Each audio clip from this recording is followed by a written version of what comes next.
This is Reverend Don Lewis coming to you from the beautiful metaverse and more specifically from beautiful Danville, Illinois, homeland of the Corellian tradition.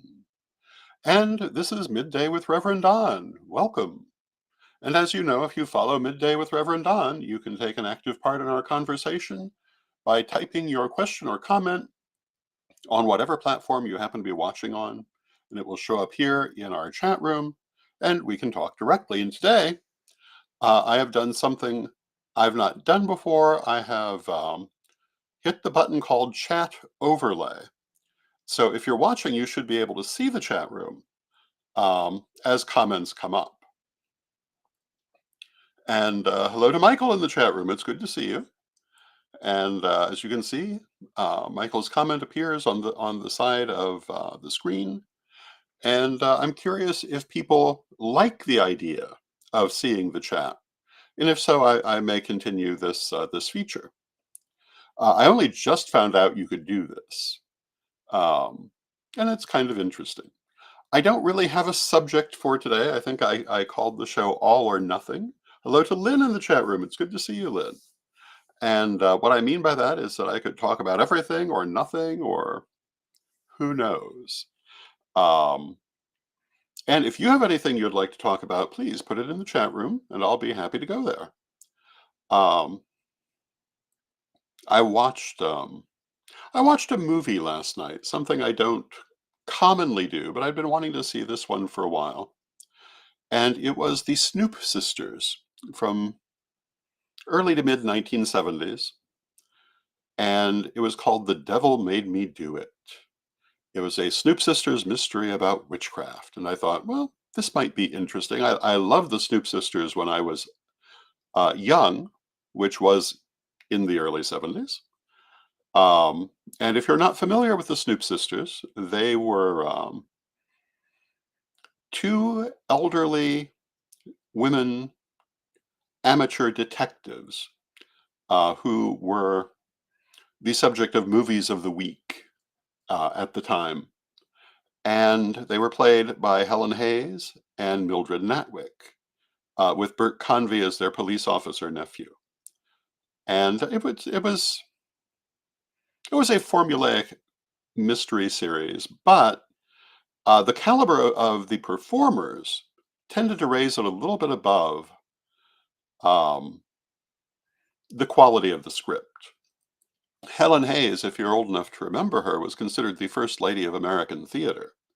Very fine actress, very interesting person. Mildred Natwick was one of the greatest character actors of her time. Um, lived to be very, very old. I think that most people today might be most familiar with her from A Dangerous Liaison, where she plays the elderly aunt, 10 to 15 years after the Snoop Sisters. But it was an interesting movie. I always loved the way they showed the characters of the two sisters, but also, I mean, there was quite a bit of interesting characterization in the rest of the story. And this was a more or less metaphysical story that involved things like mediums and witchcraft, although their idea of witchcraft was satanic witchcraft, which for the early 70s is not entirely surprising, although they were making a surprising number of Wiccan allusions within the context of supposedly satanic witchcraft. Um, is it a great movie? No. Is it in any way accurate in its portrayal of metaphysics? Not particularly. Um, but was it fun to watch? Well, yes, it was. Um, they had Joan Blondell playing a largely fake medium. They had I'm not sure offhand who, but a very interesting character actor playing the Honorable Morlock, who was a totally over the top wizard character. So it was a fun show. Um, if it were made today, I think I would probably be a little offended by it. Um, Not so much within the context of its time. Today, I would think people would know a little better than some of the things they showed here. And today, I would assume that some of the misconceptions that it was portraying would have to be intentional, whereas in that generation, I don't think that was the case. But it was an interesting show to watch. A couple of nights ago, I watched the Grand Budapest Hotel um, with Rafe Fiennes. And hello to Calvin in the chat room. It's good to see you, Calvin.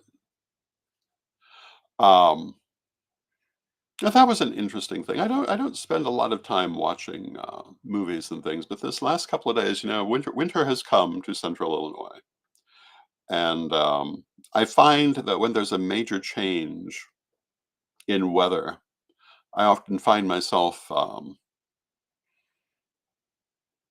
can I put it, a little lethargic, and a good time to maybe watch a movie. It's interesting. We're only at the very beginning of the winter season, but after 10 years in Florida, we're far enough in it for me. Um, But I know that it's only going to get wintrier, and I will have to say that we did kind of start with some fairly comparatively severe weather, and that might be for the best because it's already happened. And currently, it's not too bad. Currently, I'm thinking I will probably go for a walk this afternoon because it's relatively nice today. Calvin says the younger we get, that happens. Um, I'm assuming that's a reference to the reaction to weather changes. Yeah, it's interesting how much weather affects people because anyone who has arthritis, broken bones, etc., will know that old saying about feeling it in your bones is quite accurate. Um, and I've always found that it tends to affect my mood and my energy when there's a major change in weather, and possibly more so as I'm getting older. And it goes to remind us that we are very much part of the world that we live in. We may not always think of it, um, but it's always there, and it has effects on us that we might not immediately consider. And when we talk about things like Gaiaism, um, which is the recognition of the recognition of the Earth as a living thing, the recognition of the universe as a living thing, um, of which we are part, rather than being in any way separate. This really does make that very clear. And it's very interesting, I think, to consider all of the layers of existence. And, while we sit here thinking about our role in the living earth, there are all kinds of creatures that live inside us who have no real clue of what we are, um, but are living within an entity that is certainly intelligent. And, well, some of us anyway. And, and we're in kind of the same position with the planet and the universe and everything that is. And I think, I think I would consider myself among many other ways of describing my spirituality. I'd consider myself an animist. I believe that all things are alive, um, including the Earth, including the universe, including the multiverse. And it really has a lot to do with the answer that I so often make to complex questions, that it depends on the angle you're looking at it from. Because there are so many different angles you can look at it from, and it will look different at different angles. And I think that's true for most things in the universe. When we um, when we think of ourselves, we usually think of ourselves as discrete units that are independent from what's around us, but we're nothing of the sort. And if we stop and think about it and see it from another angle, we realize, we can't live without constantly breathing, for example. We can't live without constantly eating and drinking, for example. And in those things, we are very much a part of the world around us. Um, Aspects of the world around us must constantly move through us for us to continue to live. And if we come to the point they're no longer moving through us, we also come to the point we're no longer living. We're very much part and parcel of the world around us. And, I think if there's one thing that the pagan movement, for want of a better word for it, really could offer to the world, and there are a number of them, but one of them is this realization, because, so often people don't stop to think about the effect of damage to the environment, to themselves, to their children, to future generations. And we really should be making a lot out of that. Hello to Jade in the chat room. It's good to see you, Jade.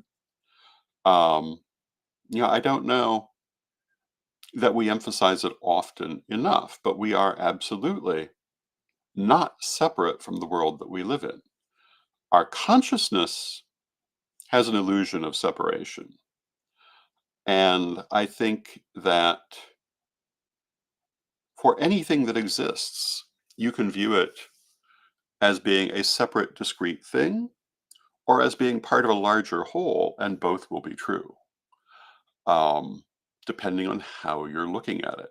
And I've found so many people over the years who just cannot seem to wrap their mind around the idea that a single thing can be seen in more than one way. But I think it's very important to remember, particularly with discussions of the nature of life. And we talk about how we interact with the universe. But one thing is always absolute. We must, by nature, interact with the universe.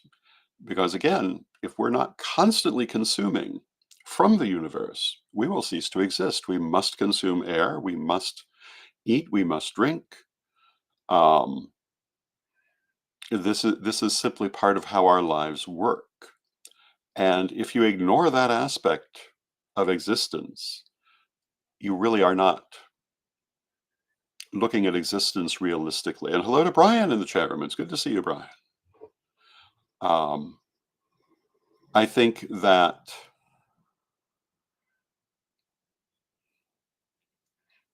all too often we forget these things. And I've talked in the past. Lady Bitterwind was one of the great influences on my personal thought process and on the Corellian tradition over the years. And one of her big issues was to be mindful. And hello to Sir Edward in the chat room. To be mindful of the cycle of predation and prey.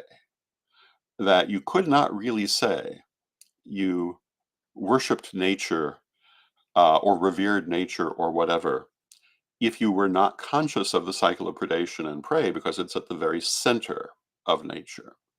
That all things that exist because they're eating something else. At least anything, well, really anything in one way or another. Um, because when new things come about, um, they are built on old things one way or another. And Calvin says, be careful about what you say as well as what you do, because the universe is listening. Yes, I think there's truth in that as well, because it's an interactive universe. And I think I think it's not a simple answer to that comment. Um, I think I would say to some extent you have to be careful what you mean. Um, and be sure that you know what you mean. Be sure you know what you want, particularly in a magical life. Although all of our lives are magical, whether we know it or not. We all of us are doing magic every moment that we're alive, whether we know it or not. But when we're doing it consciously, it's very important to be clear on what we believe, what we mean, what we want, because the universe will react. And it won't necessarily react to what we say so much as um, what we mean. And I think often people don't stop to do the examination necessary to see what they mean. One of the classic examples is the person who desperately wants to have a certain kind of job, and they do magic for it, and it doesn't work, and they can't figure out why until they do their shadow work and realize that inside they didn't believe they could have that. If you don't believe you can have it, you're not going to be able to manifest it, because the universe does interact with you. You have to be willing to allow it to come about. And that's why shadow work can be so important. One of many reasons. We stop ourselves so often um, through belief systems we don't even know that we have. Self examination is very important, self healing is very important in a magical life or any life. And one of the things that I think um, is possibly one of the most important things we teach is shadow work.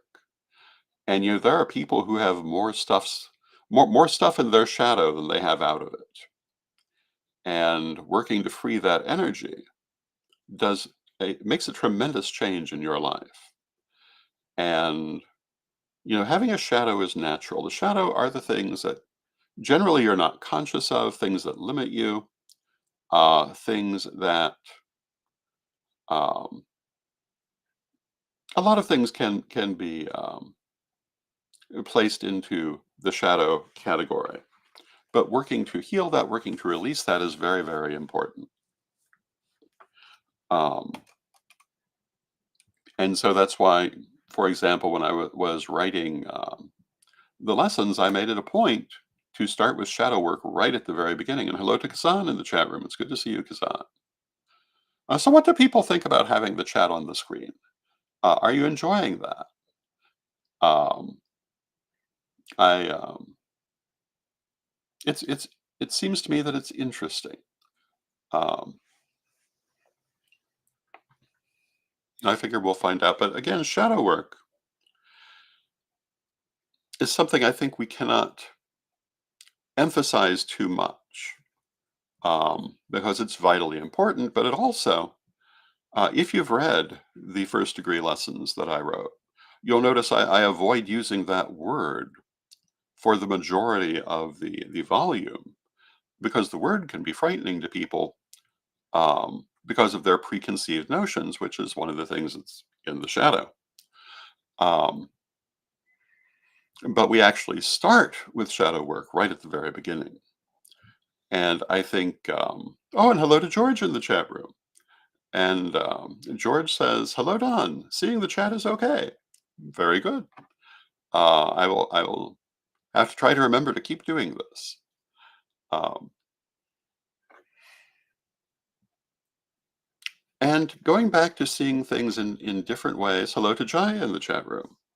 From different levels. The shadow is one way for us to view our energetic blockages. It's not the only way. It's not the only way to deal with it. Um, you can do what is in effect shadow work through energetic work, through energetic healing, because here again, you're opening energetic blockages, you're freeing up the energy, um, and therefore you are untangling the shadow. Um, there are lots of ways to approach it, but it's very important to approach it. When you don't, it will trip you up. And I used to describe this as crossed wires.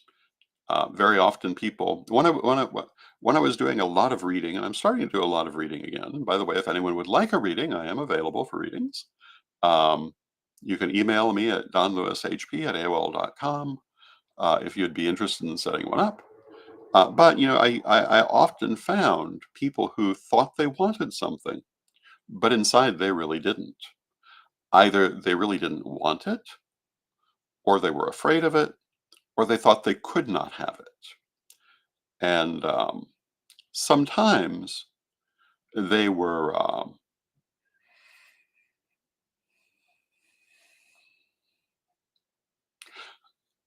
very, very much sabotaging themselves for one of these reasons.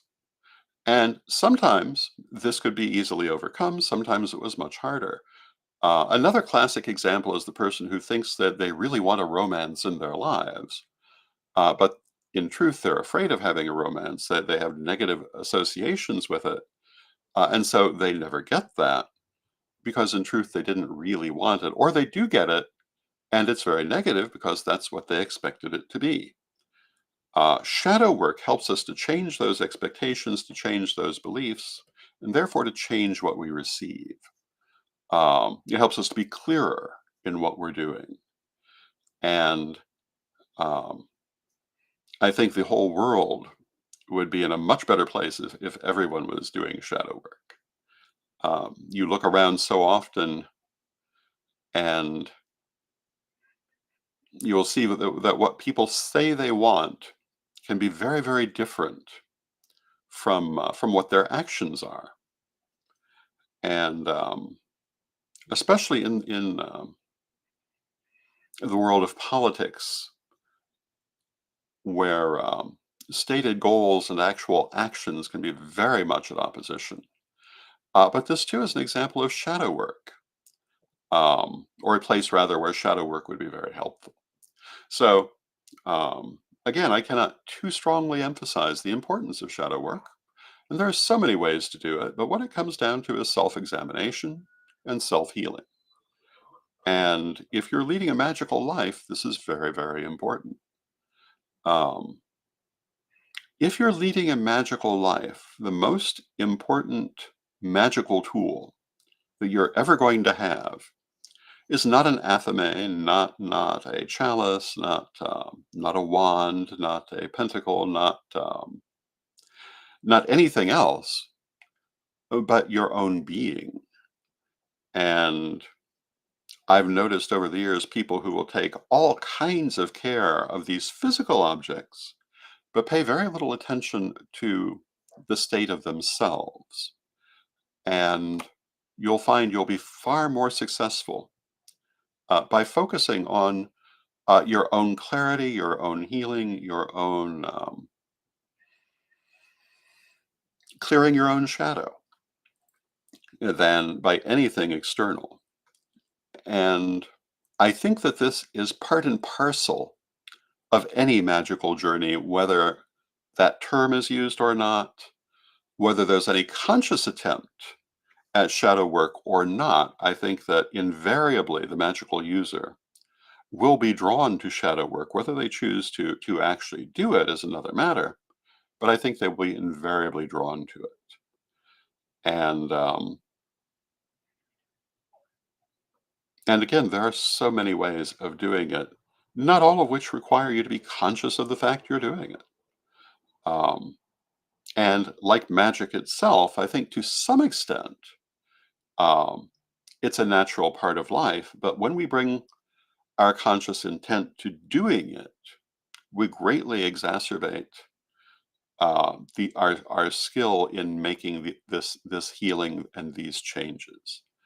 Um, it goes much faster. It goes much better when we're doing it intentionally. And I always say, and I will say again, that magic is not something that only a few people practice. Everyone who's alive practices magic. They just don't do it consciously. When we learn to practice magic, what we're doing is we're bringing our consciousness to what's actually a very natural part of life, something that we do it really in every second we're alive.